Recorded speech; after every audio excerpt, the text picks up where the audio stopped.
Pemirsa, berbuat baik dapat dilakukan dengan berbagai cara, terutama jika melihat kesadaran masyarakat, terutama pengguna jalan yang masih minim terhadap kendaraan prioritas seperti ambulans. Iya, betul sekali, apalagi jalan Jakarta yang semakin padat dengan kendaraan dan setiap pengguna jalan berebut ingin menjadi yang terdepan.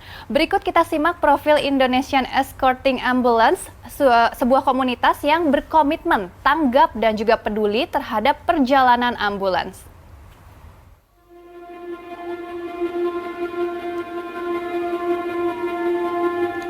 Pemandangan seperti ini merupakan hal biasa bagi warga Jakarta. Padatnya antrian kendaraan di jalan terkadang nyaris tak menyisakan ruang bagi sesama pengendara, terutama kendaraan prioritas seperti ambulans. Bahkan banyak di antara kita yang tak acuh dan tanpa sadar menghalangi laju kendaraan prioritas.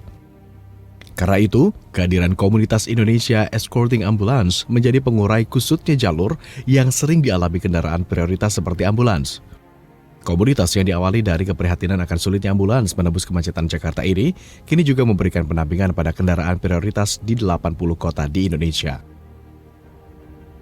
Ambulans merupakan salah satu kendaraan yang memiliki hak khusus melintas di jalan. Artinya, kendaraan dalam kondisi darurat diperbolehkan menerobos ketentuan lampu merah, melawan arah, dan menggunakan lajur bahu jalan.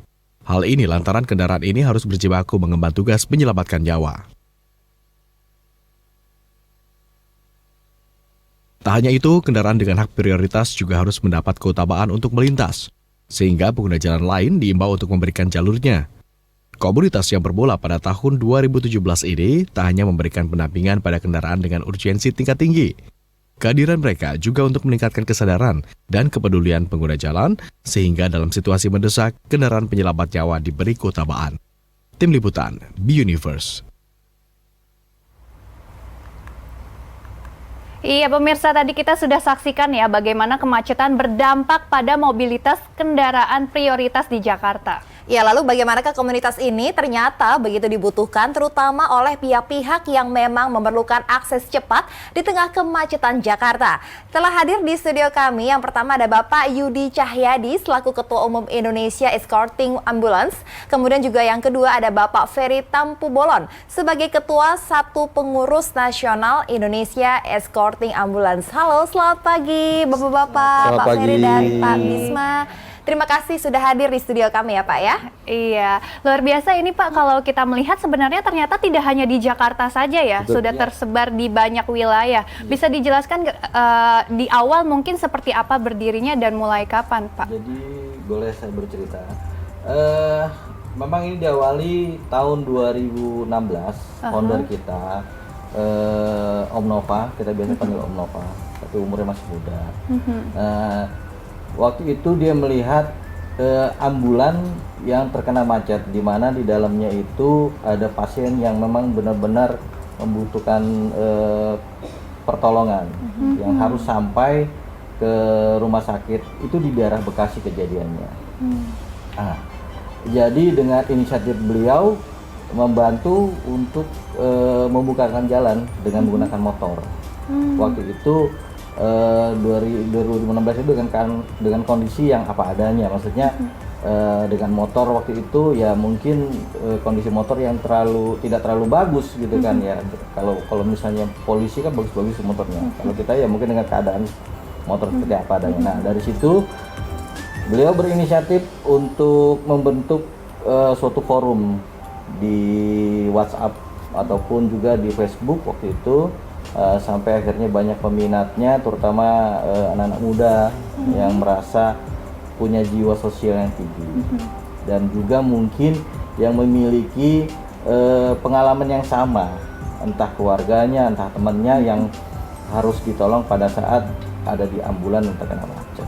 Nah, sampai sekarang tahun 2018 kita sudah punya legalitas dan sudah terbentuk di beberapa wilayah. Kalau dari database kami sudah ada hampir 95 wilayah dan terbaru itu di Papua Jayapura. Oh iya, sudah sampai Papua ya Pak ya? Jadi kami sudah ada di beberapa wilayah dengan anggota hampir 2.500-an ya. Kalau nggak salah itu sudah ada di database kami anggota-anggota. Oke, baik. Nah, Jadi ini kita- selain mendampingi kendaraan-kendaraan prioritas, tetapi juga bisa untuk mengevakuasi bencana ya. Betul. Nah, ini sebenarnya apa saja yang menjadi fokus utama dari komunitas Anda?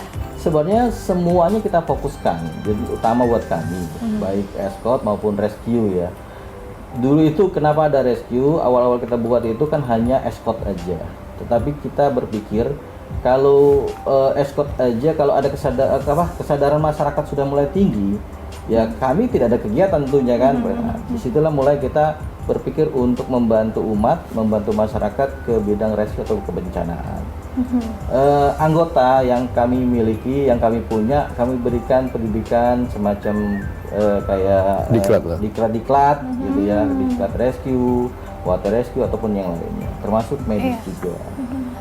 Ini kan sifatnya sukarela, Pak. Betul. Tadi menarik juga yang harus di-highlight ini sebagai relawan yang berjiwa sosial tinggi, terutama anak muda nih yang diutamakan. Betul. Ini jam operasional, jadwal pekerjaannya itu seperti apa, Pak, pembagiannya? Ya, yang namanya relawan itu kan tidak mengikat ya sebenarnya. Kita ini bukan instansi relawan seperti Basarnas yang memang dia mengikat waktunya gitu kan. Kami ini relawan yang memiliki waktu dan memiliki jiwa sosial. Kalau memang saat kita ada waktu kita bantu, gitu kan.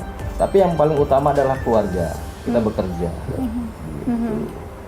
Oke, baik Pak. Nah, ini kemudian kita beralih ke Pak Ferry ya. Siap. Nah, ini kan zaman sekarang kan kita sedang musim mudik Lebaran nih Pak ya. Iya. Kira-kira apakah Anda juga melakukan pendampingan kepada masyarakat mungkin yang membutuhkan pada saat mudik Lebaran, atau bagaimanakah jiwa tanggap dari masyarakat khususnya Jakarta? warga nih, Pak? yang mau mudik, yang meminta pertolongan gimana, Pak?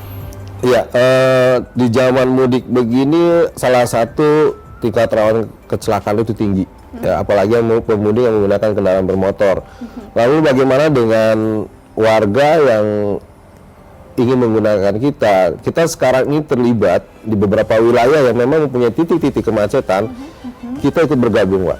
Bergabung di posko-posko mudik. Jadi kita tetap berkolaborasi, kita tetap bermitra, kita tetap bekerja sama, bergabung bersama dengan instansi-instansi terkait.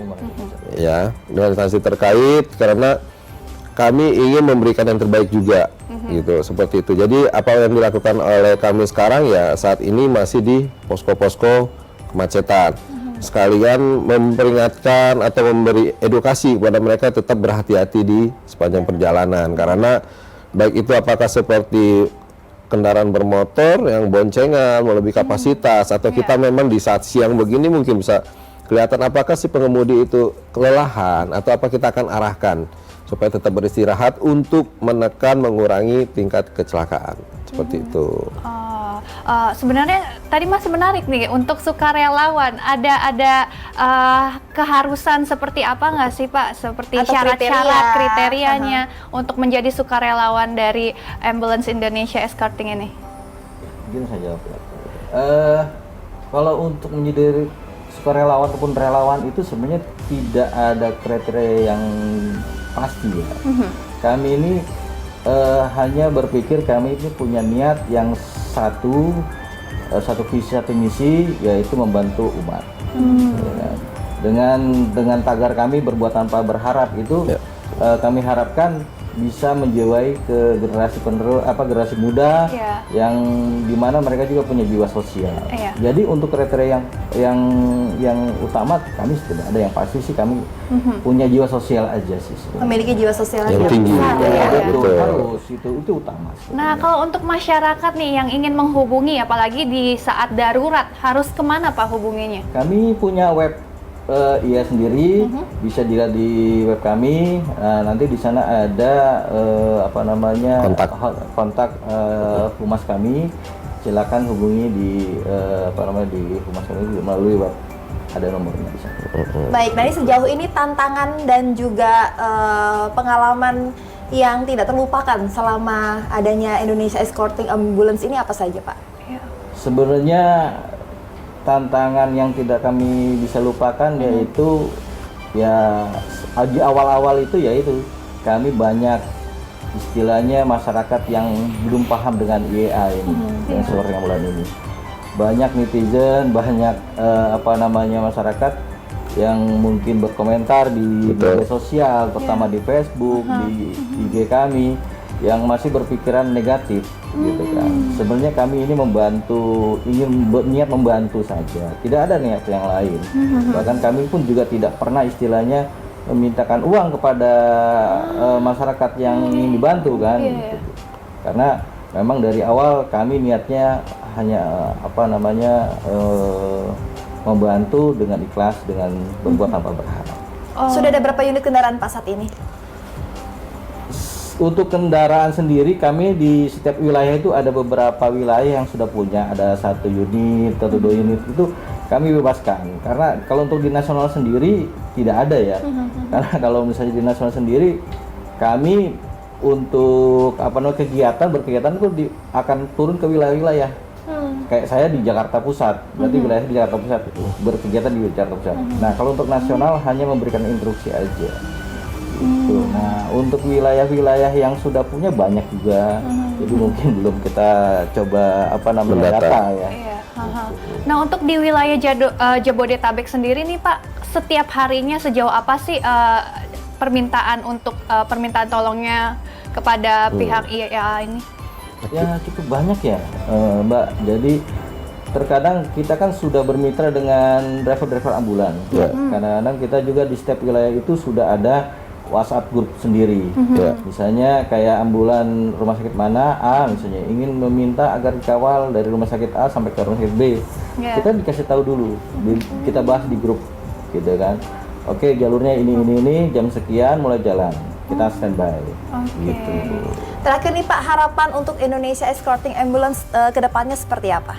Harapan saya seperti visi dan misi kami, yaitu mengedukasi masyarakat mengenai kesadaran masyarakat terhadap kendaraan yang diperkeraskan, apalagi ambulan terutama ya, agar bisa lebih meningkat.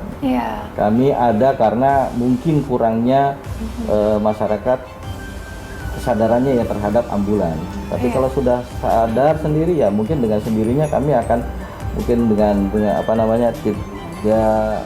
akan mengurangi aktivitas eskortnya.